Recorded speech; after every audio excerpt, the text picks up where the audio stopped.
విజయవాడలో కలకలం రేపిన terror link కేసులో కీలక పరిణామం చోటు చేసుకుంది. అరెస్ట్ అయిన ముగ్గురు నిందితులకు విజయవాడ సీఎంఎం కోర్టు ఏప్రిల్ 6వ తేదీ వరకు రిమాండ్ విధిస్తూ తీర్పునిచ్చింది. టెర్రరిస్టులతో సంబంధం ఉన్నట్లు ఆరోపణలు ఎదుర్కొంటున్న మహమ్మద్ రెహమతుల్లా షరీఫ్, మహమ్మద్ డానిష్, మీర్జా సోహెల్ బేగ్లను భారీ భద్రత నడుమ పోలీసులు కోర్టులో ప్రవేశపెట్టారు. సోషల్ మీడియా ద్వారా యువతను టెర్రరిజం వైపు ఆకర్షిస్తున్నట్లు నిఘా వర్గాలు గుర్తించాయి.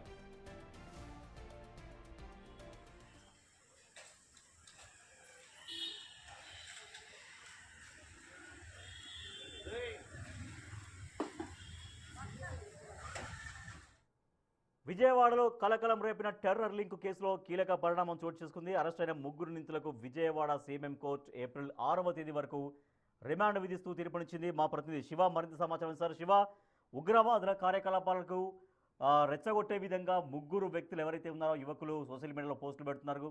సో వీళ్లపైన చర్యలు తీసుకున్నారు, రిమాండ్ విధించారు 6వ తేదీ వరకు. సో ఎటువంటి అంశాల్లో వీళ్ళు ఇన్వాల్వ్ అయినట్టుగా గుర్తించారు, ఎవరెవరితో సంబంధాలు ఉన్నట్టుగా నిర్ధారణకు వచ్చారు పోలీసులు?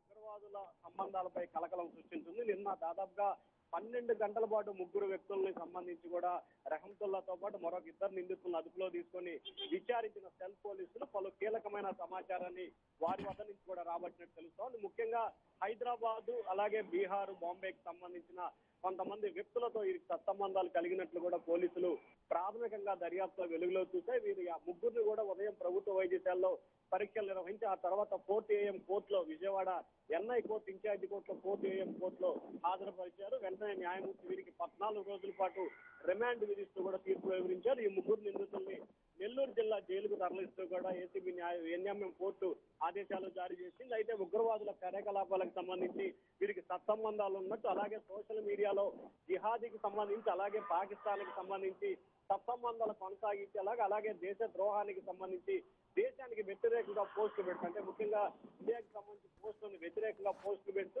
పలువురు యువతను ఆకర్షించి వీరిని జిహాదీ వైపు మళ్లించే ప్రయత్నాలు చేస్తున్నారు. ఈ ప్రయత్నంలో ఈ ముగ్గురు కీలకమైన పాత్ర పోషించినట్టు పోలీసులు విచారణలో వెల్లడైంది. రాజేష్, అంటే శివ, గతంలో వీళ్ళు ఇటువంటి కార్యకలాపాలకు ఎప్పుడైనా గతంలో పాల్పడినట్టుగా తెలుస్తోందా? అంటే ఎక్కడన్నా ఎవరితో కలవడం కానీ, లేదంటే ఏదైనా సమావేశాలు పెట్టి ఈ రకంగా ఉగ్రవాదం వైపు యువతను ఆకర్షించే విధంగా గతంలో కూడా ఎప్పుడైనటువంటి వీళ్ళపైన కంప్లైంట్స్ ఉన్నాయా? ప్రధానంగా చూసుకుంటే గత కొంతకాలంగా కూడా వీరి వ్యవహార శైలి పూర్తి స్థాయిలో వివాదానికి కేంద్రంగా మారినట్లు కూడా తెలుస్తా ఉంది. అయితే గతంలో ఎవరితో సత్సంబంధాలు కొనసాగించారు, ఎవరి వైపు వ్యవహారాలు కొనసాగించారు, ఏమిటి అనే దానికి సంబంధించి ప్రస్తుతం అయితే పోలీసులు విచారణ చేపడుతున్నట్టు తెలుస్తా ఉంది. ముఖ్యంగా దేశవ్యాప్తంగా 15 నుంచి 20 మంది వ్యక్తులతో వీరు సత్సంబంధాలు కొనసాగించినట్లు కూడా తెలుస్తా ఉంది. సో ఆ సత్సంబంధాలను బేరేజ్ వేసుకుని వీరందరిపై కూడా ఆ చర్యలు తీసుకునే అవకాశం కనిపిస్తా ఉంది. ఆ చర్యల్లో భాగంగానే పూర్తి స్థాయిలో విచారణ చేపట్టిన పరిస్థితి కనిపిస్తా ఉంది. ప్రస్తుతం వారు రిమాండ్ కి తరలిస్తారు కాబట్టి మళ్ళీ రేపు వీరందరినీ కూడా 10 రోజుల పాటు కస్టడీ కోరే అవకాశం కనిపిస్తా ఉంది. కస్టడీలో కోరిన తర్వాత వారికి సంబంధించి కూడా పూర్తి స్థాయి వివరాలని సేకరించే అవకాశాలు కనిపిస్తా ఉన్నాయి. Rajesh, right, thank you Shiva. Vijayawada terror link కేసులో ముగ్గురు నిందితులకి విజయవాడ కోర్టు రిమాండ్ విధించింది ఏప్రిల్ 6వ తేదీ వరకు.